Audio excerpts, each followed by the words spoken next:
Hello everyone and welcome back to Quickflicks, and in today's video we'll be talking about two different movies on Netflix, one of which I forgot to review weeks ago and now I'm making up for it, and the other one that just came out this past weekend. So, let's first talk about... From the producing team of Into the Spider-Verse, Phil Lord and Christopher Miller deliver a brand new film from the writers of Gravity Falls.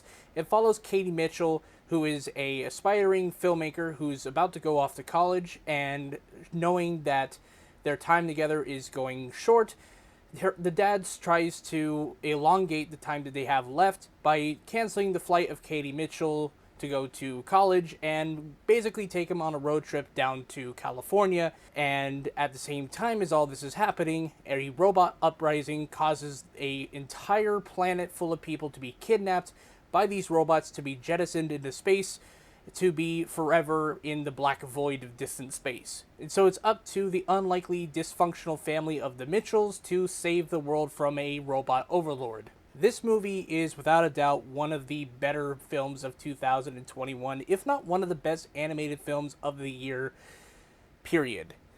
This is one of the most beautiful looking animated films that I have seen this year, and it's possibly one of the more funny ones. It gets Gen Z humor down pretty well without it being cringy, and a lot of other films try to go for the sort of aesthetic of Gen Z, but never really understanding it. And I feel like this movie almost taps into it 100%. There's a lot that I really like about this film, particularly with Katie Mitchell. In fact, there's a lot of things that this entire family has pointed out that really connect to my life in specifics. So Katie Mitchell is obviously one that stands out, considering that I went to film school and I am an aspiring filmmaker. And another character that just kind of understands me is the brother character. I keep forgetting the name of that particular character, but he's obsessed with dinosaurs in this movie. And it reminded me of when I was a kid, how I was very much obsessed with the topic of the Titanic, where I would have books and documentaries and models and oceanic equipment that I was like, yeah, I'm going to talk to you guys about Titanic. Eventually, that sort of thing waned off, but even today, if I'm talking about things like movies or TV or comics with my family, there's a lot of disconnect that happens between me and them, because I'll get so into a topic, and the other people will be like, I have no idea what you're talking about, man. And that is, where a lot of this movie is connecting with me personally. And there's a lot of real heart and emotion to it. I liked Katie and the father's connection in this movie. Throughout the entirety of this movie, both characters are kind of tested to understand each other, where Katie Mitchell is much more on the side of like technology and understanding like how things work nowadays. The father character is, the stereotypical, hey, I'm a woodsy guy, I don't really understand technology. Even though that trope of the old guy who doesn't understand technology shtick has been done plenty of times before in comedy, it's the essential nature of this film that at certain points, one character will start to understand a little bit more about the backstory of the other one to try to understand. And by the end of the movie, both Katie and the father come to a very good mutual relationship in understanding each other, where the father is shown to be much more of a person that ended up sacrificing his own wants and desires to be able to raise Katie and everyone else in the family, because that's his new project, or not really his new project, I should say, but his new passion in life. And his only concern for Katie is to try to have a backup plan in case that plan doesn't fall through, which is an understandable statement to have as a father. And for Katie, for the dad, he has to try to understand Katie is not necessarily a person that wants to give up all the time. And at times, he doesn't even understand some of the humor that she has in her own films. Like at the beginning, she showcases a film that, he feels like it's not necessarily worth, showing. But by the end, he's fully supportive of any decision that she has in the future, or even what she does in college. And that is a beautiful, relationship that I really like. The comedy in this film is, again, as I mentioned before, very much in the style of a Gen Z type of humor, but with a mix of this typical Phil Lord and Christopher Miller type of comedy of like, oh, that wouldn't happen, and then this happens, and it's, it's a typical comedy setup. It's like, it's good comedy.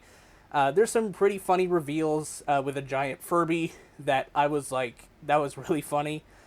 And again, this is from the writers of Gravity Falls, so there's definitely some points in this whole film that kind of get like dark, but in a comedic way. Like there's this whole thing with like the robots. They're having like this sort of like in-flight video being shown to all the humans that were kidnapped and stored on these like ships, and it's like, your destination is the black void of distant space. Your flight duration will last forever.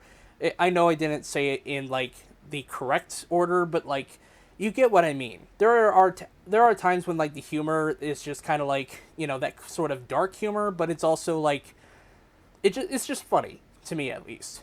And the animation is also, once again, top notch. I think Sony Pictures Animation is just killing it by allowing Phil Lord and Chris Miller to produce new projects every once in a while.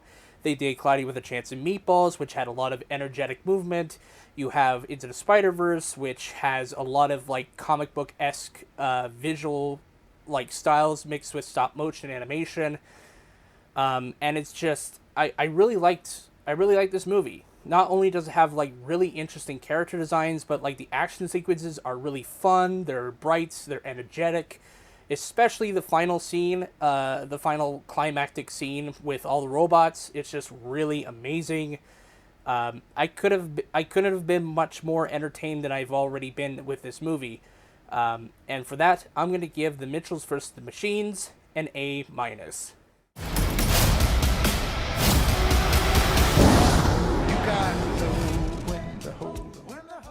Army of the Dead is a return to the zombie genre for Zack Snyder, who previously, his last sort of take on the zombie genre was a remake of George Romero's Dawn of the Dead, a film that is admired largely by film enthusiasts and horror fans alike.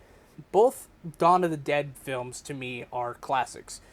Zack Snyder's version is much more of a popcorn film that has a lot of entertaining, like, action scenes, and it's just all around a really entertaining film. But George Romero's version just was a little bit more insightful in terms of the themes of the film, and I'd say my favorite is George Romero's Dawn of the Dead.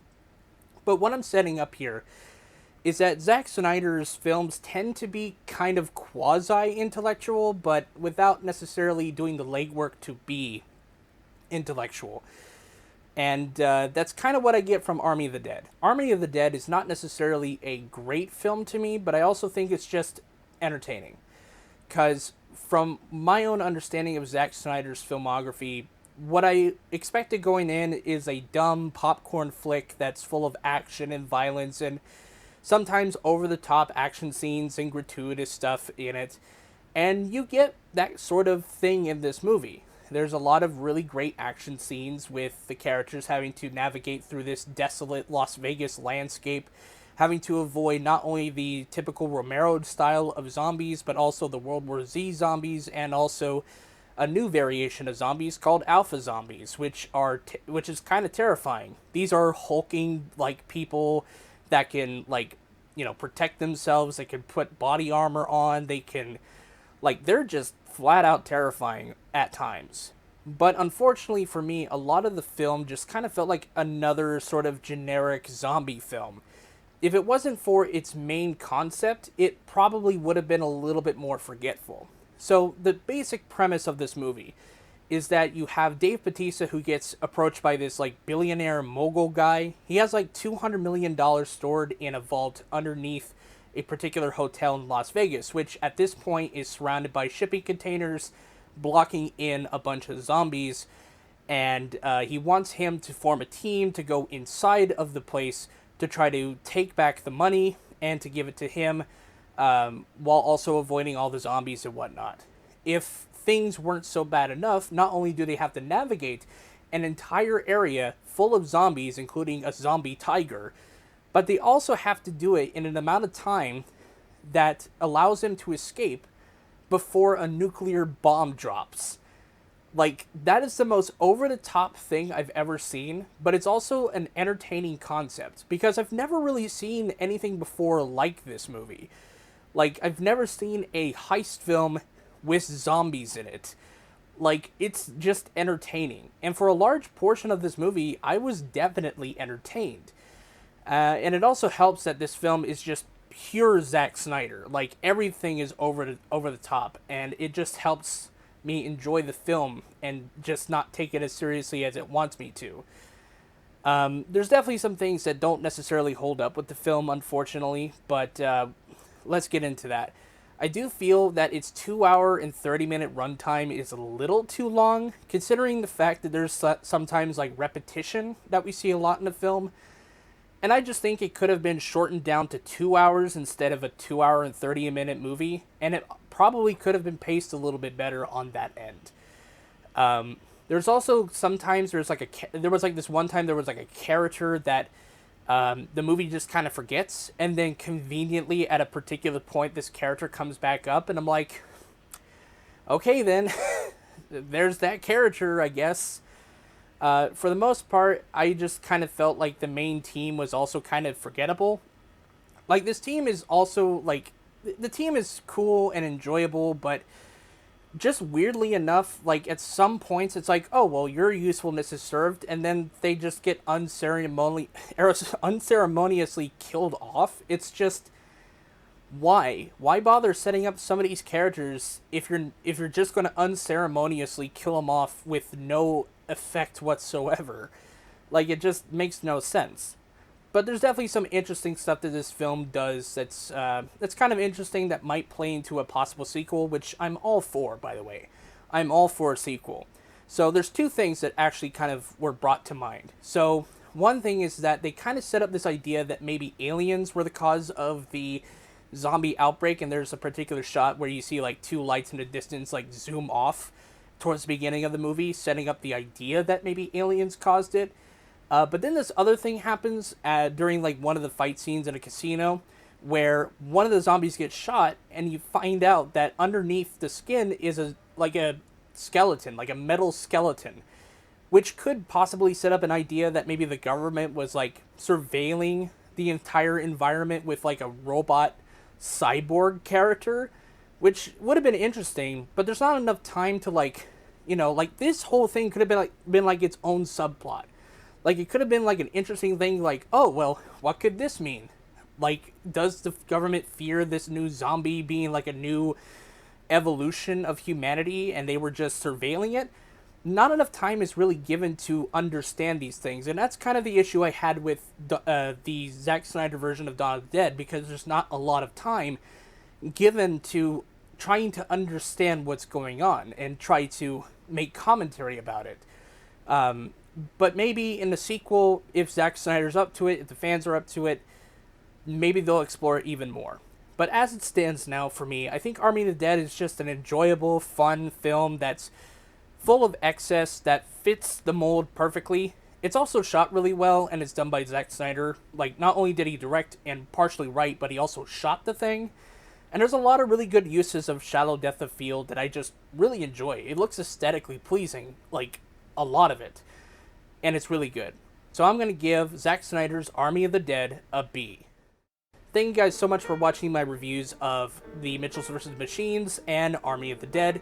Hope you enjoyed them. Did you watch them? What are your thoughts on each of the films? Make sure to like, comment, and subscribe for more videos like this. And I'll see you guys in the next film. Peace.